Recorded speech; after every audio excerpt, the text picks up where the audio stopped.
교수님, 네, 지금까지 뭐 계속 얘기되어 왔던 테이퍼링이 드디어 시작했다는 소식이 들려왔는데요. 다시 한번 테이퍼링이 무엇인지 설명해 주시고, 네, 그게 왜 지금 시작하게 됐는지 말씀해 주시면 고맙겠습니다. 네.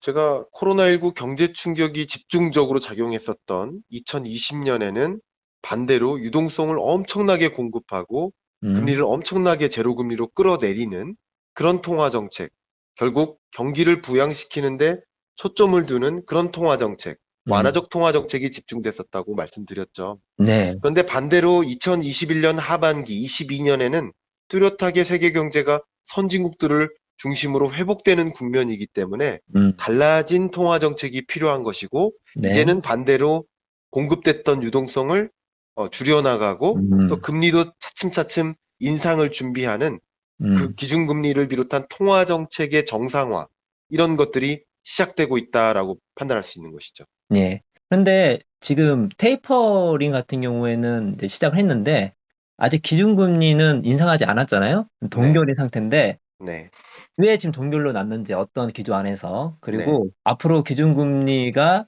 언제쯤 인상할 것 같으신지 네. 말씀해 주시면 고맙겠습니다. 좋습니다. 기준금리를 왜 동결을 했냐면 제가 전서죠. 2021년 경제전망에서 예. 미국이 기준금리를 계속 21년까지는 동결하겠다라고 전망했기 때문입니다. 음, 네, 음. 농담으로 이렇게 말씀을 먼저 농담이 아니라 사실 진담인데요.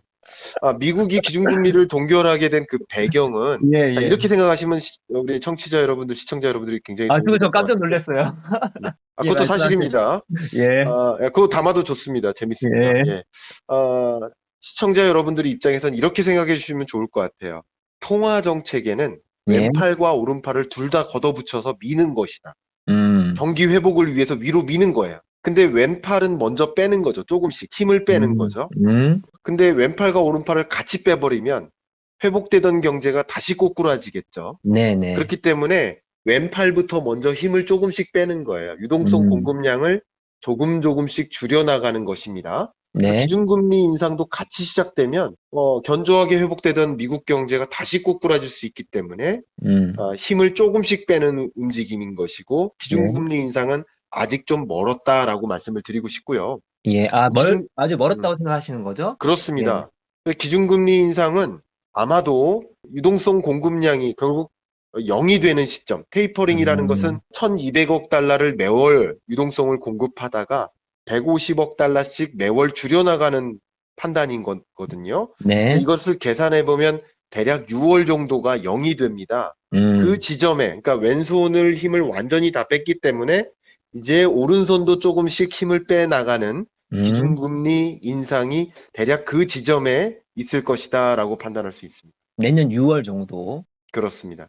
지금, 물론 예, 예, 말씀하세요. 미국의 그 당시, 왜냐하면 FOMC가 그래서 1년에 한 번 열리는 게 아니라 8번 이상 열립니다. 네. 그만큼 경제가 계속 순환하고 새로운 변화가 생기기 때문에, 변수들이 등장하기 음, 때문에 그때의 물가 여건, 그때의 음, 경제 여건 정말 견조하게 회복되는지를 그 순간에 또 판단을 해서 음. 기준금리 인상 여부를 결정하겠지만 지금으로서는 대략 6월 정도에 기준금리 인상 여부를 적극적으로 발표할 것이다. 이렇게 생각하고 있습니다. 네, 내년 6월 정도 생각하다가 중간에 상황이 바뀌면 충분히 바뀔 수 있는 거니까 그걸 주시하면 네, 될 것 같네요. 그렇습니다. 이게 이제 국내에서는 물가가 많이 올라가지고 네. 보니까 국내 소비자 물가 상승률이 뭐 10년 만에 뭐 최고 수준으로 뛰었는데 그 배경이 궁금하거든요.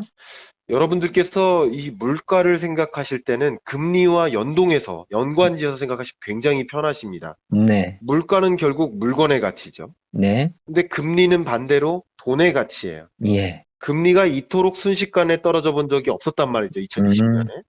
그 이후에 계속 그 기준금리를 유지해 나가면서 물건의 가치, 자산 가치가 다 튀어 올랐던 거예요. 음, 그러니까 이렇게 완화적인 통화 정책을 세계 각국이 도입해 나가는 그런 과정에서 물가 상승세가 나타났고요. 네, 거기에 또 함께 맞물린 것이 공급망 대란 현상이라든가 음. 기후 문제라든가 이런 것들이 맞물려서 나타났다라고 볼 수 있는 것이죠.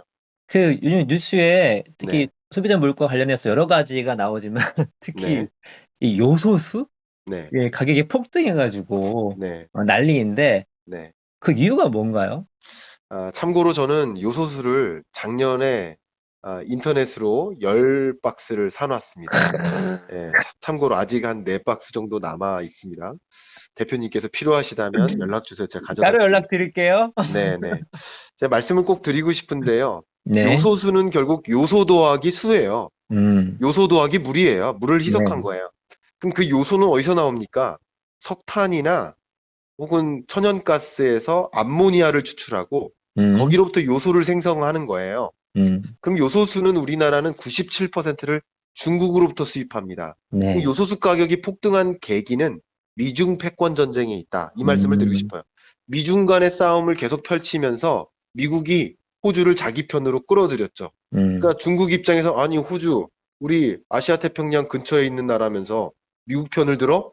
그럼 나 너네 나라부터 석탄 수입 안 하겠어. 음, 이렇게 석탄 수입 안 하겠다라는 조치를 강력하게 발표한 거죠. 네, 마치 일본이 우리나라한테 반도체에 들어가는 소재 부품 장비 공급 안 하겠다.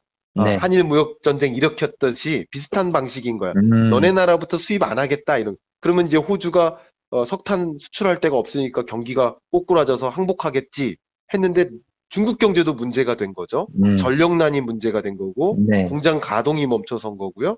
또 한 가지 문제가 요소 생성에 문제가 있는 거예요. 음, 근데 요소가 또 중요한 이유는 바로 내년 봄에 네, 농업을 준비해야 되잖아요. 음, 근데 이 요소가 암모니아가 어디에 들어갑니까? 비료로 쓰여요. 네, 그러니까 네, 비료 공급이 원활하지 않을 것까지 생각을 하고 있기 때문에 수출을 차단한 거죠. 다른 음, 나라에게 이 요소를 수출하지 말라. 결국 음. 우리나라는 거의 전량을 중국에 의존하고 있던 우리나라로서는 요소 공급이 충분하지 않게 된 것이고 요소수 가격이 이렇게 크게 뛴 것이라고 볼 수 있겠습니다. 가끔 이런 뭐 미중 무역 전쟁이나 국가 간의 어떤 힘싸움이 뭐 내 삶에 무슨 영향을 미치나라고 생각할 때도 있지만 네, 이렇게 직접적으로 명확하게 이렇게 영향을 미치기도 한다는 거. 그래서 우리가 네, 공부를 많이 해야 될 것 같아요. 그렇습니다. 예, 이제 이 구독자분들이 좀 관심이 있을 부분인 것 같은데 네, 지금 이제 미 연준의 통화 정책 기조가 지금 변화하고 있고 네, 또 물가가 지속적으로 상승하고 있는데 네, 그러면 이러한 그 흐름들이 뭐 주식이나 부동산 등의 자산 시장에 어떤 영향을 미칠 것인지 네. 궁금하거든요. 예, 너무 좋은 질문 주셨는데요. 네, 먼저 나의 호주머니에도 영향을 미친다는 것을 강조하고 이 말씀을 좀 드려보고 싶습니다. 네네, 기본적으로 요소수 가격이 튀면 나 요소수 늘 사람들만 힘든 거겠지라고 생각하실 수 있지만 네, 우리나라 전체 약 1000만 대 정도의 경유 차량이 있고요. 네, 그중에 요소수를 넣는 경유 차량이 대략 400만 대로 추산됩니다. 네, 그중에서 약 200만 대가 소위 트럭이에요, 트럭. 음, 그럼 트럭업자, 물류업자 입장에서는 요소수 가격이 튀고 또 요소수를 구경할 수가 찾을 수가 없기 때문에 네, 이것은 물류 대란으로 이어질 수 있다는 것이죠. 음, 그러면 여러분들이 온라인 쇼핑에 의존해서 뭐 쿠팡으로 뭐 물건을 배송받다든가 이런 과정에서 결국 요소수 가격이 오르고 요소수가 품귀 현상이 일어나면 어떻게 보면 온라인 쇼핑도 마비가 걸릴 수 있고 음, 온라인 쇼핑하는데 구매하는 그 가격 자체가 크게 급등할 수 있다는 거예요. 여러분 네, 호주머니에 그렇겠네요. 직접 영향을 미칠 수 있다는 것을 네, 강조하고 싶습니다. 그리고 다섯 번째 이 질문 주셨는데요.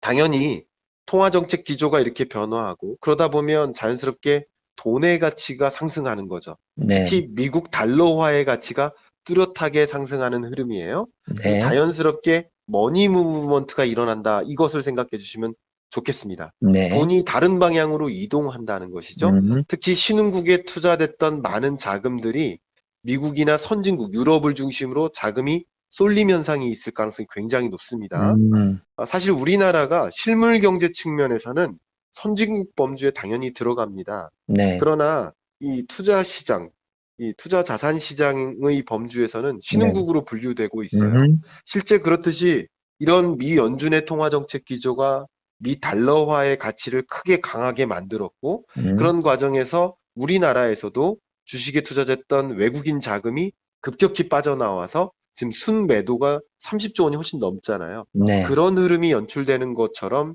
이 주식 시장이라든가 이런 영향이 상당할 수 있겠다. 어쨌든 자산 시장에는 그전에는 존재하지 않던 하방 압력이 동시에 작용할 수 음, 있겠다. 이렇게 볼 수 있겠습니다.